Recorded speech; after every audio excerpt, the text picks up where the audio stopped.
feeling. Yeah, I hear that on Sunday to play. I'm thinking freedom. Till I see Mary and walk away. You know it, baby. I see my A Mary feeling. and More than a walking feeling. away. Hold on a minute. Hold the frickin' phone. Time out. It is marriage, by the way, we're talking about here. And it's more than a feeling, but if you're getting the annulment and stuff, it's not. It is a feeling, period, because it's up to you to define what it is subjectively. And that's what we're going to talk about, is how you can tell if your annulment is real or not. Plain English, super easy, super basic. It's kind of easier to do it in a video because it's just easier. Anyway, John Farrell, welcome to Annulment Proof. Sunday night, as usual. I've been riding motorcycles a lot, so I've been busy. But this is the only place where on YouTube marriage gets defined. And there has been a video, a meme out, which got, let me see if I can find it here, massive popularity. I was amazed at how much. Let me see if I can show it to you. Hang on. There, this dude right here. Okay. That thing, Catholic Truth, yo. That's the outfit that did it. Brian Mercier of Catholic Truth. Brian Mercier, that's his name. So this was shared and it's got thousands of likes and all this kind of stuff. I think there's just a ton of people out there who have gotten these annulments and they don't want to really, they in some level, maybe some of them feel, or a lot of them feel, something's not quite right. And so when they see anything about Catholic divorce, they push back. So everyone loves this. Technically, it is true. Annulments are not Catholic divorce. Duh. They are recognition that a valid marriage never took place. Yes, that is all correct. But why it's called Catholic divorce today, see if I can, is because the object of consent has been removed from the objective world. In other words, it is subjective. It's up to me to decide what marriage is. So it's totally subjective now in practice, okay? Not in theory. The church cannot change the definition of marriage, but it does in practice, thanks to the spirit of Vatican II, which is not binding. It's just created a new language, which everyone goes with. Let me see if I can think of an analogy for abortion. It's not killing a baby. It's just admitting that there was no baby in the first place. Every child a wanted child. So that, if you talk to your average 20-something college girl, she'll say it's not really a baby, okay? Just like people who get the annulment, they'll say it wasn't really a marriage. And then they can back it all up by people from the tribunal and stuff like that. Let's go back to this video. Let's go back to this thing a little bit. So let me give a little retort to this and try to put this back in its place. And then we're going to talk about how you can tell if your annulment is valid, if it's real, if it's good, if it's true, if it's the real thing, or if it's a fake annulment, aka McNulment. I'm going to show you that. I made several different responses to this, but this is the main one. Okay. Not Catholic divorce. An annulment is simply a recognition that a subjective marriage never took place. Marriage has an object of consent. So what are we consenting to? Okay. It is a defined thing that you can say yes or no to, like a $5 bill. It's not a $4.99 bill or a $5.01 bill. It's $5 objective. But when marriage is described as good, then it is subjective and you cannot consent to that. So let me try to put a fine point on how you can tell if your annulment is valid or not, if it was judged on the basis of what is subjective. So, like they always use the analogy, if I got married in the Vegas chapel, or I was, drunk or whatever, or I married my sister, duh. But the overwhelming majority of them, like 90%, are Canon 1095 2 and 3, which are your incapacity for what is essential. So what is essential to consent before Vatican II, before 1950, was being able to procreate, to consummate the marriage. That's it. That was the essence. That was the object. You have the right over the body, but now it's the right over the self. And that's how you can tell if your marriage was, if your annulment is real or not. If you had kids and it was based on Canon 1095.2 or 0.3, which I'll go into in a minute. That is the short answer, and we'll talk about that. So you got a annulment, or you're thinking about it or whatever, and you don't know if it's really the real thing because you can't fool Mother Nature, right? Isn't marriage for life? If it's Canon 1095.2 or 0.3 and you had kids, your annulment is fake. It's legitimate. It's real because what we have the church has the power to bind and loose. Okay, so it is legitimate, but it's based on erroneous definition of marriage. Well, I'm thinking about what do you do if you're what if you got quote remarried and you got your McNulment and now you're going, okay, so I'm thinking to myself, I don't know, I think I'm still married to so and so. Then publicly you're married to the new person and that's it. You suppose you get the grace too, and that's publicly, that's your state in life because the church is the public authority. But privately or in conscience, you can know otherwise, and you have to keep it to yourself, I guess. But that's how it goes. By the way, I always like people who give me a hard time in the comments, or you can comment yourself to death here, and I will argue and talk to you the whole time, which is better than Brian Mercier. I can't even get to the guy. He emailed me back once, but you can't engage with them. The status quo is so strong on this. There's so much politics in the definition of marriage today that no one can touch it. That's why someone with nothing to lose like me can get on YouTube and say something. But everyone else, all the tribunal personnel, everyone from Steubenville, everybody who works at the marriage and family office and promotes the NFP, marriage is all about good, okay? That's it. Now, let's see what else I got here on this little thing here. All right. Now, we're going to, here, I can just talk about this real quick. Right here. Boom. Pope Paul VI, canon lawyer, doctor of canon law.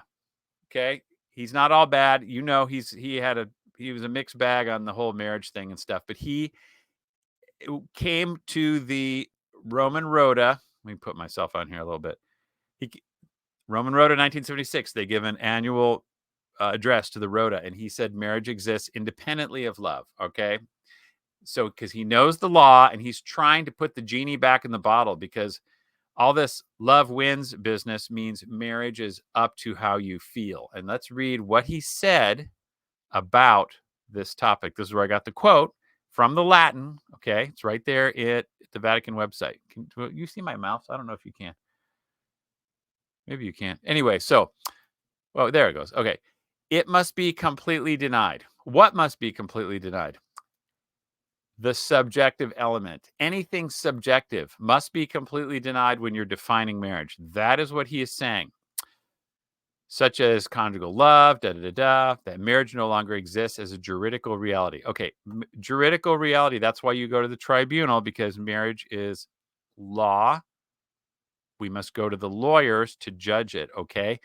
But if I am judging your personhood, say, based on having a good day or a good hair day or whatever, that's subjective, and that's not, you can't do that legally. And that's what they're talking about. This is why he said you cannot allow the subjective to define marriage. And that is exactly what they're doing today in practice, because you cannot change the essence of marriage. You can just pretend otherwise, just like you can't change what a baby is and when the baby is conceived, but you can pretend it's not really a baby. And that's what they're doing. And that's how you can tell if your annulment is real or fake. Find out, was it based on Canon 1095.2 or 0.3, which it probably was. There's like a 90% chance. And you probably had kids, which means you were capable of what is necessary. Therefore, they are basically saying you are not capable of consummating, because what you consent to, you have to consummate. And they're saying you weren't capable of consummating. That's how dumb it all is, okay?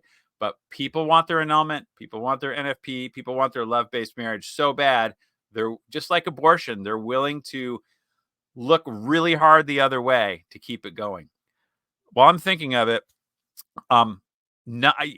there's no canon lawyer who will talk to me about this, who will refute me, who will argue with me. None of it, because they're all wrong and they cannot go there because of politics. They're so entrenched. They've done so many annulments from what's his name? Oh, Ed Peters on down. None of those guys will go there because it's game over right there. They base your annulment on subjective elements. Good of the spouses. That's what they base your annulment on. They can't do it, but they are doing it. Okay. Okay. So let's roll a little bit of the guy's video. Hang on. Let me see if I can find it. Just a minute. Here we go. Let's share this tab. Okay. So here, let's do full screen. Okay. And then it rambles, it goes on and on. So we're not going to listen to the whole thing, but just some pieces of it. Okay. And I'll comment. Here we go. Hello, everybody, and welcome to the Catholic Truth Podcast. We are so happy that you've joined us today. We have a very special guest talking about annulments and divorce. And what are they? Because many people know that you cannot get divorced in the Catholic Church and remarried unless you have an annulment. It's indispensable. A Catholic cannot get remarried unless they have an annulment. And so what is an annulment? And many people complain about this. They have a vendetta against the church saying, why won't the church allow this? So this is the Catholic Truth guy. Sorry. This is the guy who made the meme I showed you earlier about, okay. That's not fair. That's why I left the Catholic Church. That's why I don't want to be Catholic, and so on and so on. But we don't realize that it was Jesus himself in Matthew chapter 19 who said that a person cannot get divorced and remarried without committing adultery. So that's his way of saying that annulments are in the Bible. No, dog, no, that's not it. I'm going to show you real quick. Booty boo. Here, let's check this. All right. So just to keep it simple, and I'll put all this in the show notes. You can see all of it. Okay. So, the Bible is not, in Matthew 19, is not referring to annulment. It is referring to separation. Okay. Otherwise, there's no biblical basis to separate. You have to stay in the same house with your spouse, no matter what. That's not correct. And it's divine law that you can separate, because it's right there in Matthew 19:9. But they've hijacked that. And after Vatican II, now everyone says this means annulment. Let's read it. Therefore, this is Matthew 19. They are not two, but one flesh. What therefore God has joined together, let not man put asunder. Okay. When did Moses command a bill of divorce and to put away? Those are two different things. Divorce is the marriage is getting taken apart. There is no marriage. The marriage is being legally dismissed. Put away is to physically separate. Okay. These are two different things. So he says, because by reason of your hardness of your heart, he permitted you to put away your wives. As I've said in other videos, that means because they were going to kill their wife. That's the only way to get out of marriage. You kill them, drop them off a cliff, go get a new model. That's what they used to do. But now we just drop them at the tribunal and get a new model. It's all it is. It's a total workaround. That's why they have to keep up so much propaganda on this. If you just let nature take its course, everyone would figure out it is Catholic divorce in practice. Okay. Anyway, and I say to you that whoever shall put away his wife, separate, except it be for fornication. That means if your wife cheats on you or your spouse cheats on you, you have legal right to separate. That's what it means. And I'm going to prove it in a minute. Okay. And shall marry another commits adultery. Even the separating of it by itself is adultery. You don't have to go remarry someone. Just any adultery is anything against the contract of marriage. And I mentioned that tons in another video. You can ask me questions more about that if you want. Okay, so this is the exception clause that's important for what we're talking about right now. And this is the notes in the Douay Rheims Bible. You got to go to the Douay Rheims to get it straight, because there's so much goofed up out there. And then the commentary in the Douay Rheims is really good. Except it be. So this is the exception clause that everyone gets wrong today because they've tried to hijack it for annulments.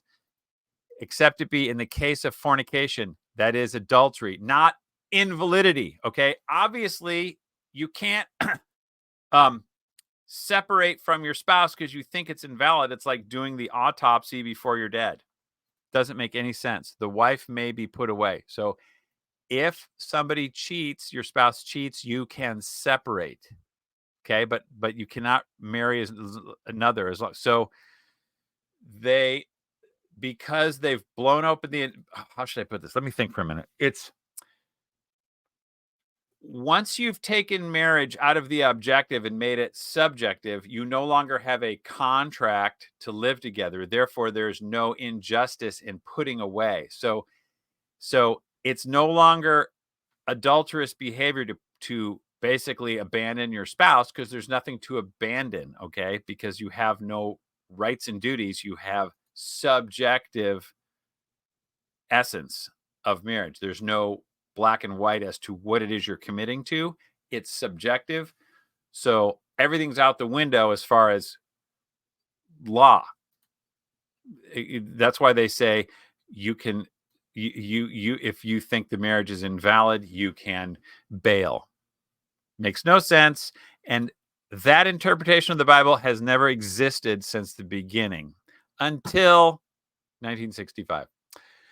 Well, back to homie here. Let's see. Let's keep going. Pardon me. Just a minute. Okay. Roll it. And so it's Jesus himself who came up with this, and it's just the Catholic Church who upholds it. Now, some people will say that, well, annulments are too expensive or they're too hard to get. Well, others say that they're too easy to get and they're given out like candy. They're given out like water. So what's the difference? Still others will say, well, Catholic annulments are like Catholic divorce. I mean, so if you could just get a divorce through an annulment, why not just allow divorce? Exactly right. If you can get that's why, oh man, he put his finger on it. If you can get a divorce through an annulment, why not just allow divorce? That's why divorce is, quote, not a sin anymore. Everyone who does it gets to go to communion. Like I said, if there's no contract, you're not violating anything. Groovy. Okay. There's no objective thing. It's not a $5 bill. It's a wealth item that means a certain amount of money, and we don't really know what it is. You just have to try. It's an infinite amount. It's a full amount of money. No, it's $5. Okay. So yeah, it's just like NFP. If we can use if you can use natural causes, if you can use organic contraception, we can use plastic contraception. If we can separate and call it an annulment, we can separate and call it a divorce. It doesn't make any difference. You are separating from your natural spouse. Then a lot of times they just go to the next spouse and they're just putting a different label on it. And it's technically true, but it's not because of how they define the marriage. So that's why you can tell. That's how you tell if your annulment is fake. If it was based on subjective criteria. Okay. If you were married outside of the church, that's objective. If you were not 16 years old, if you were a guy, that's objective. If you didn't have, I don't know, so there's some other black and white thing. Those are objective reasons for a valid annulment. But almost all of them are granted on this subjective feeling, okay? Marriage is more than a feeling, it's law. But this guy and this canon lawyer who's going to come on the video in a minute, and your bishop, and everyone who works at the tribunal and the marriage and family office all say marriage is only a feeling, and they're set in effect because they cannot point to any law that defines marriage because it is subjective in their mind because they have to accommodate the purpose of the conjugal act, which is not procreation. That's objective. It is unity, which is basically flesh. I'm going to do a flesh for fantasy video or meme with, you know who, Billy Idol. That's going to be funny. He was called Billy Idol because when he was in school, he was causing trouble and stuff like that. And the teacher accused him of having being idle all the time, like IDLE. So that's how I got his name. Now let's keep going. There's a lot of great questions people have, and to welcome to the show, Felix Mandez. Dr. Felix Menendez. Bad news. He's going to be doing. He's the canonist who's going to do the upcoming marriage standard retreat talk in Georgia somewhere, like near Atlanta or wherever it is, this November. I think he's one of them. He's part of the problem because he says marriage is subjective too. He effectively says marriage is a feeling. That's what even though he's better than a lot of them, but it doesn't matter because he gets this part wrong. So nothing makes sense if marriage is subjective. And that's the theme of this video. Can you tell if your annulment is real? Yes, you can. If the decision was based on subjective criteria of the essence. Okay? Here is a cell phone. But the cell phone has a legal description and it has boundaries. See the boundaries you can't. But if my cell phone is defined legally subjectively, it could be the entire universe. My cell phone could be your cell phone, and it could be your cat, and who knows what else, because I have to feel total about my cell phone. It's no longer just this, okay? It is everything. It's total. And that's why we have lawless marriage. And that's how you can tell if your annulment is fake.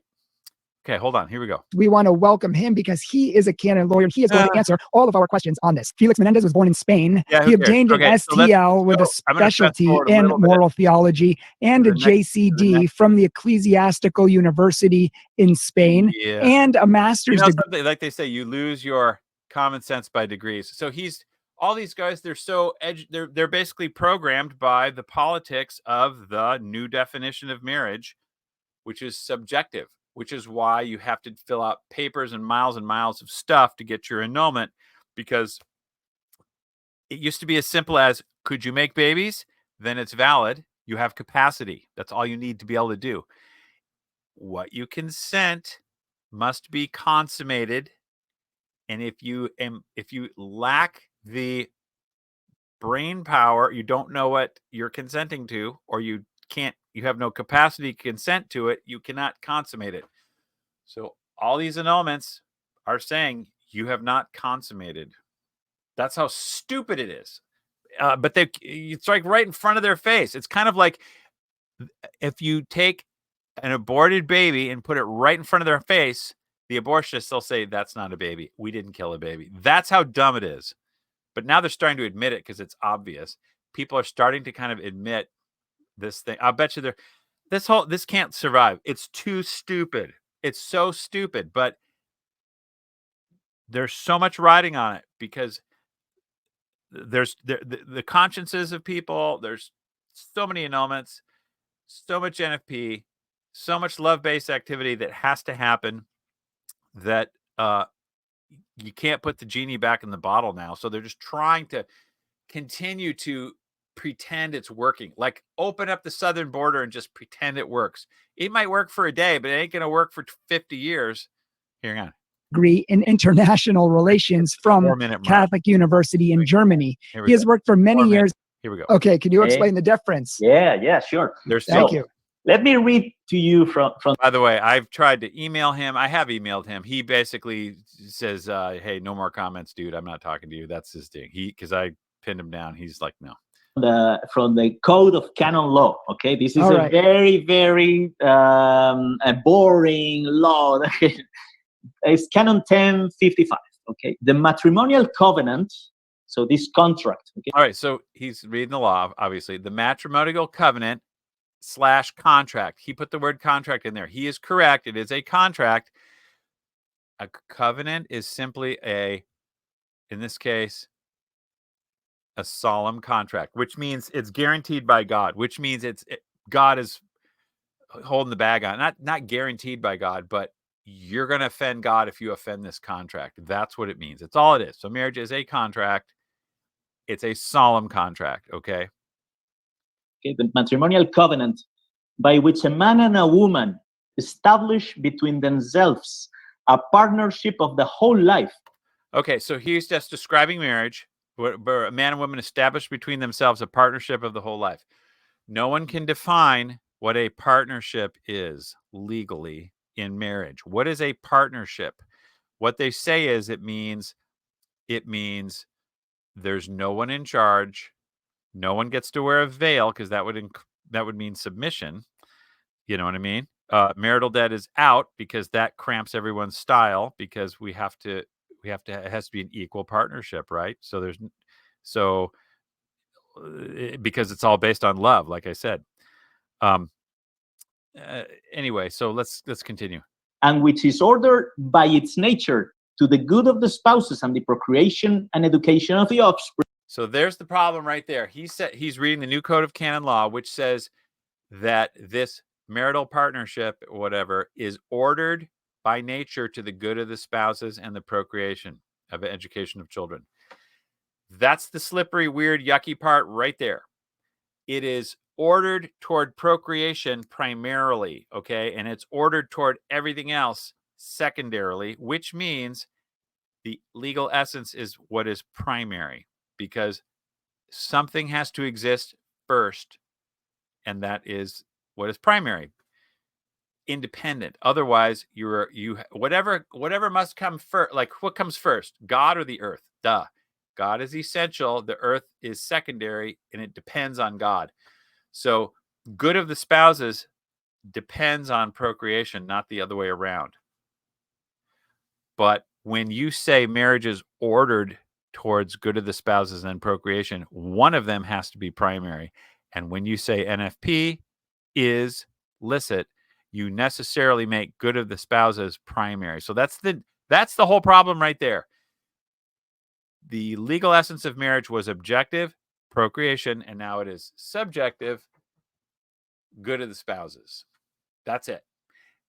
Because they do not say primary, secondary in the new code.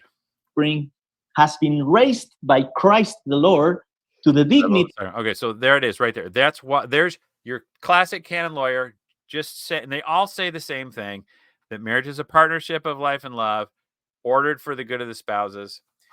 Like I said, I always say this, you can't have two first place winners to the Boston Marathon. Somebody's got to come in first. So the marriage is ordered toward what it is primarily, and that's procreation. It is not ordered toward good of the spouses, only secondarily. So because they don't, like I said, I'm repeating myself, because they don't specify it, you have to by default pick a primary, and that is always going to be the flesh, love, bonding, whatever you want to call it. Good, okay? Because no one can say we don't want the good, or it just necessarily becomes primary. So the devil has worked in his definition of marriage, and everyone's taken it hook, line, and sinker, and they're trying to annulments playing their way out of it, and they keep going. Let's go to the next. This video goes way too long, and we have a bunch of stuff that you don't even need to listen to. Let's go to the 31-minute mark. I think was something 31:45. Hold on, and we're probably gonna get advertisement. Get ready. Hopefully not. Hopefully not. Here, children, I don't want to marry you. That marriage, of course, is invalid, and it's invalid because your consent is not whole. There is an element which is essential to marriage. Okay, so you hear what he just said. Your marriage is invalid because your consent was not whole. Let's read. Hang on. This is the key thing. You've heard this a ton of times from everybody. They'll say, there was something missing. That's why my marriage is, something's missing. It's not sacramental, or whatever. It's so dumb. The something missing is, I don't know, we're just not feeling it, and it's not working out, and there's a huge problem, and blah, blah, blah. It's called human nature, and men and women are not compatible. And then you have family of origin. You put that in a house, and what do you think is going to happen? Unless you get the roles straight and the purpose straight, it won't fall into place. It's like the beating will continue until morale improves. That's what we have. That's why the marriage is set up for failure. The annulments will continue until. Oh, wait, I'm going to push pause and think of an analogy. Just a minute. Okay, I think I got it. You can say I won't consent to. I won't do marriage right until I feel like it, basically, because if marriage is supposed to be good primarily, then until I'm feeling it, I won't do it. And that's the same thing. That's why we have a big problem. If people would just, quote, get to work, if they knew what they had to do, but it's not defined. Therefore, they don't do it until they feel it. And if you're waiting to feel it, you're never gonna, boom, downward spiral. Then everyone's trying to bail the situation out, but it's a downward spiral. Then they go, maybe it's not valid, blah. Oh, it's so lame. That's why you've got to define your terms if you're going to get married, and you got to go back to before they started tweaking the purpose. And the first guy who did it was Pius XII in 1951, when he did that address to Italian midwives and said, the natural purpose of marriage doesn't have to be procreation if you have a grave cause. And the floodgates were opened, and everything else is history. And that's why we have a big problem today. And all these bishops and canon lawyers, they're all in on it. They're just locked in. It's the way it is. Anyway, I'm trying to throw a wrench into that and get a little attention. And anyone wants, I've had a standing offer for years. If anyone can prove me wrong on this, as far as the definition of marriage, I'll give them 25 grand. I'll probably give them more than that. No problem. You just have to actually show me that marriage is objective. But you can't. All you can do is run away. So this is why you have to follow your conscience, and you're kind of on your own as far as figuring out your valid annulment. And that's why I'm introducing this topic, and then you guys can ask questions. Let's see if he's got anything. I interrupted him too much. Because marriage, what is marriage? A union between a man and a woman. Oh, time out. He said it again. He doesn't even, like I said, this video is super long on this guy, but marriage, what is marriage? A union between a man and a woman. Let's remember that. To have children and raise them together. Okay. Sounds right? Marriage is a union between a man and a woman to have children, to raise them together. Doesn't that sound perfect? Doesn't that sound good? No, he's using that weasel word, union, right there. That's the problem. When you say union, you fill up the contents of that word with whatever you want, and that's subjective. Marriage is a contract for procreation. That's what it is. It is not a union, because a union has no legal definition. And what they mean by that, that's that weasel word, they mean we can subjectively determine if there was a union. Did you have a true partnership of deep, incredible, super deep, super truly meaningful, heartfelt, conjugal, what does John Paul II call it? Betrothed love and dog. If you don't have that, you didn't have a true partnership, freakazoid, and you just blow off all your kids, they'll understand. Let's rip them in half. That's what the problem is. So it's not a marriage, legally is not a union. Okay. That is a weasel word. Like I said, that gets made to be the primary purpose of achieving unity and all this garbage. It's all been condemned by the church. It started in 1970. I think the Signatura condemned it all, but everyone just kind of like, whatever, they went the other way on it. I mean, everyone just, it took off like communion in the hand, just took off. All right, let's go back to this. See if there's more down here. Okay, boom. Let's say this. Now, this is kind of what the guy was getting at, this marital consent stuff. Maybe I'll go bigger on this. Okay. So in the old code, matrimonial consent is an act of the will by each party gives and accepts a perpetual for life. Okay. The whole of life. And exclusive, that means that's unity right there. Exclusive. When unity only means exclusivity. You can't cheat on your spouse. That's what unity means. Perpetual and exclusive right over the body for acts suitable, which are of themselves suitable for the generation of children. That is the object of consent. Super objective. Object. Dig it? Perpetual and we know what perpetual means. We know what exclusive means. We know what the body is, okay? Right? For acts suitable. We know what those acts are.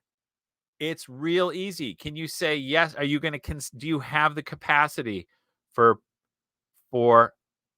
acts over the body to generate children? Do you have that capacity? That's the capacity you need.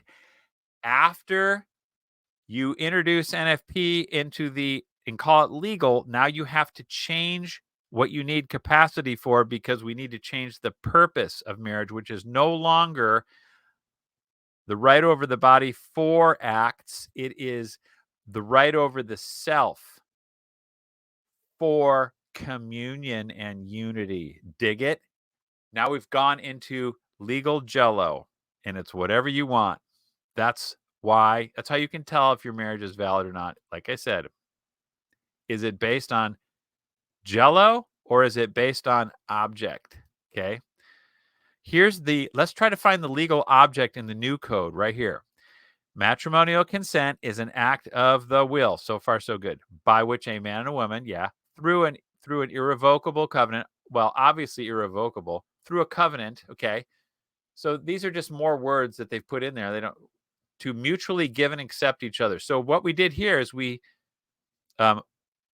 each party gives the right over the body. Now we say each party gives the right over each other, which is like, okay, so more than the body, more than a feeling? No, because when you say marriage is the right over each other, you now leave the building.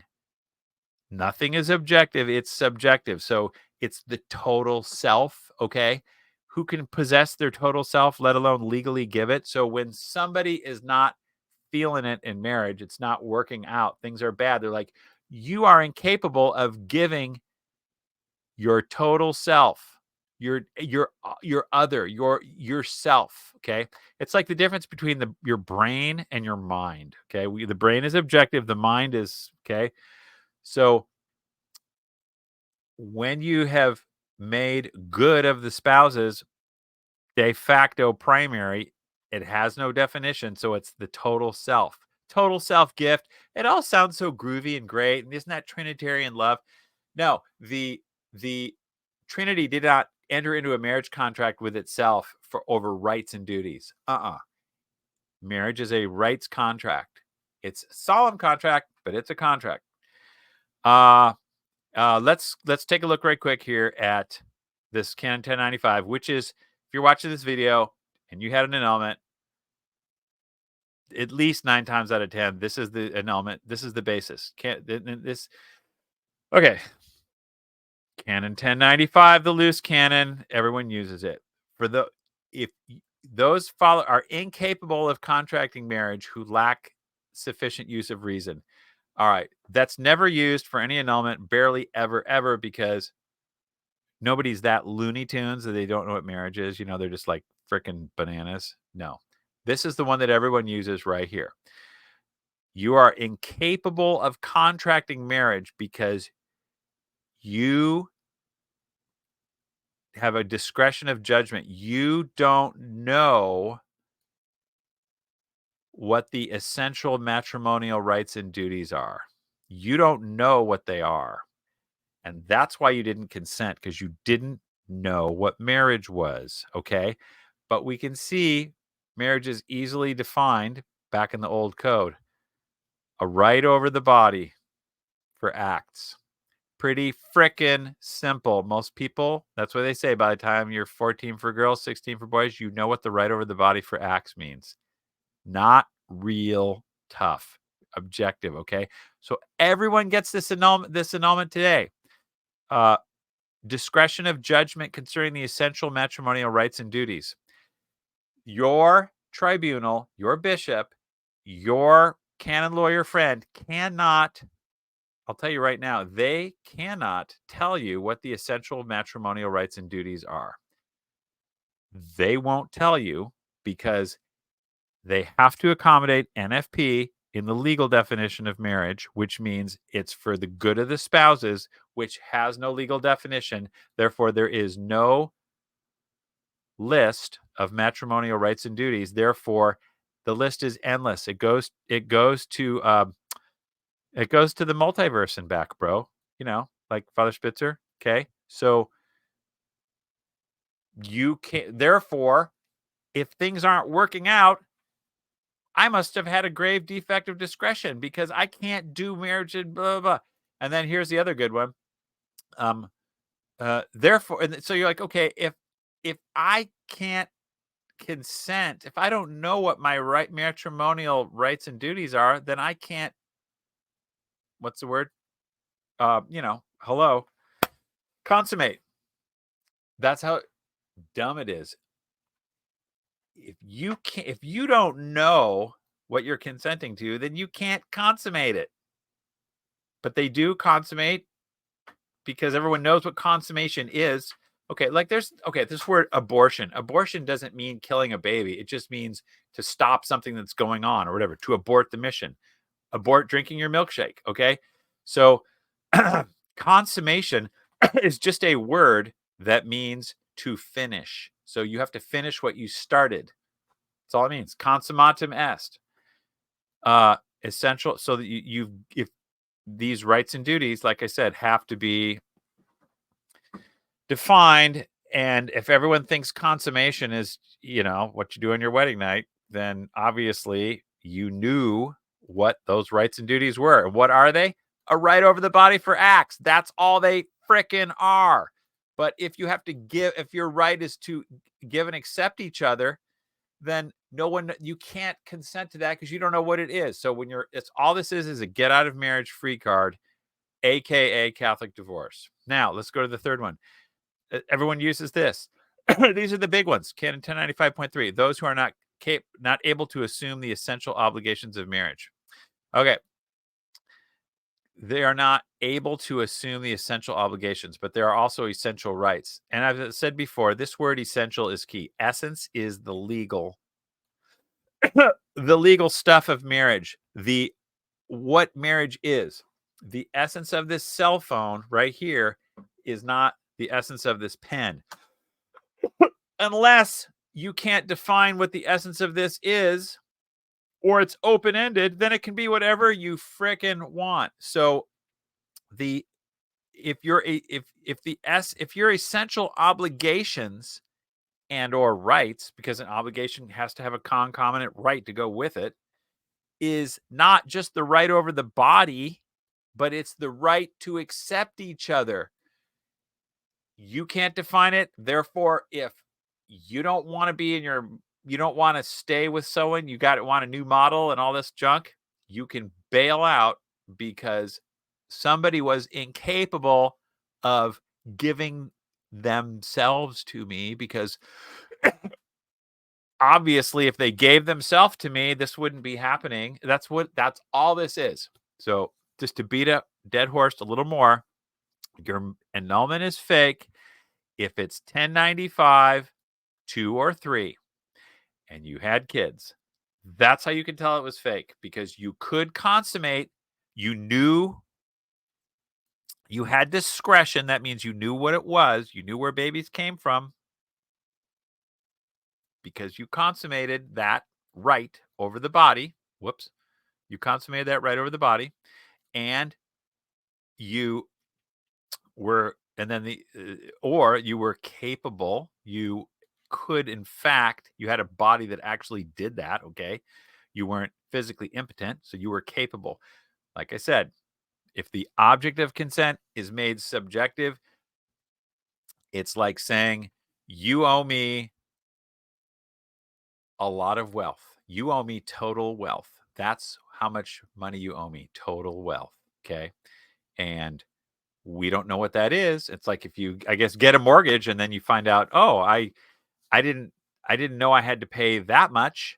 This bank was incapable of entering a real mortgage with me, because they obviously they're charging me too much money on my mortgage. I didn't know it was going to be like this. And you're not capable of a total gift of house to me, because obviously I'm paying too much and I'm not feeling the love. It's not a home anymore. It feels like a house, like a duty. I don't like it. So I'm just going to keep the house, and I'm going to annul. It wasn't a valid mortgage to begin with. I just didn't feel right about it. And I didn't know how much I'd have to pay, or because it was just a total gift of house, I thought. And now I have this, I don't have marital debt. I have mortgage debt, and I shouldn't have to pay that, because it doesn't make me feel like I'm in a home. Okay. And marriage is, that a mortgage is more than just money. A home is more than just money. So I'm going to get out of my mortgage, because it wasn't a true mortgage to begin with. That's all that's going on here. And then I'm going to keep the house. That's how dumb it is. I'm going to have to ramp up more on that analogy because that was pretty good. Let me see if I got anything else to talk about. All right. Let me push pause here and check. Okay. I'd say that's it. All I want to remind you of is, yeah, I could use more likes and subscribes and stuff because this news goes over like a lead balloon. It's really hard to get traction because it's way against the grain on everything. But I do want to try to help people who are having these questions, and don't be shy in the comment section. Unlike basically everyone else on YouTube, I always respond. As many questions as you want. I don't care. We'll talk about it. And you can give me as hard a time as you want. You can make me feel as bad as you want. Don't even hold back. It's fine. And I'll be totally cool. Don't worry about it. Now, just remember that those, like I said, those guys in your tribunal, they're pushing the annulment because if you ask me, they're divorce ideologues, and they treat the new definition as a super big deal because it allows. I think the devil just wanted that gay marriage, man, and if love is just a feeling, then that's how it works. Procreation is the prime. Is the sweetheart you married the husband you expected him to be? Has the war created new problems for you in your marriage?